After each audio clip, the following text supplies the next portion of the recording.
Babam çalışıyor kayan maması. Ayak maması.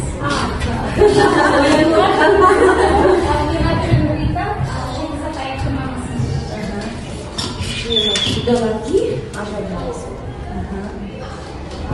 Semua dia pakai maması. Min mazmun Gülşah, Abdülbek kızı Ayşe'nin maması. Serga, kaçkana kuva canım bundan kesin. Boyunca sıraqlarımız var edi. Ne өтті, сол бойынша баланы бағалаймыз. Формативный баға болады, күнделікті баға екеуі қосылады.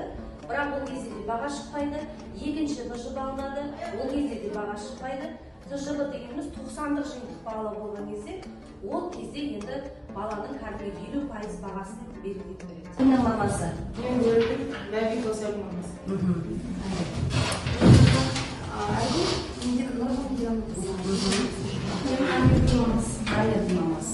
Өте қуаныштымыз танысып алғандарыңызға.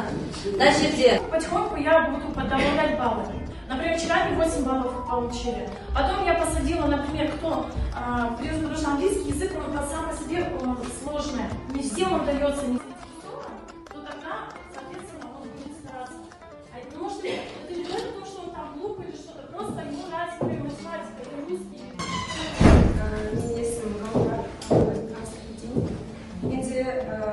Жалпы негізі сыныптың жақсы көретін математиканы. Сен ғой жалпы қызыл зертханаға келгенде мен негізі өзімді осы қызыл зертханада бітіргенмін. Мұғалімді қалай оқытатынын, қалай баламен жұмыс істейтінін барлығын білемін. Өзім де сол қызыл зертхананы жақсы оқып бітіргенмін. Енді менде математика болатынмын. Бізде қызыл зертханаға келген қыздардың барлығы жақсы. Ажар бізде өте жақсы, активная, жаңыл да жақсы.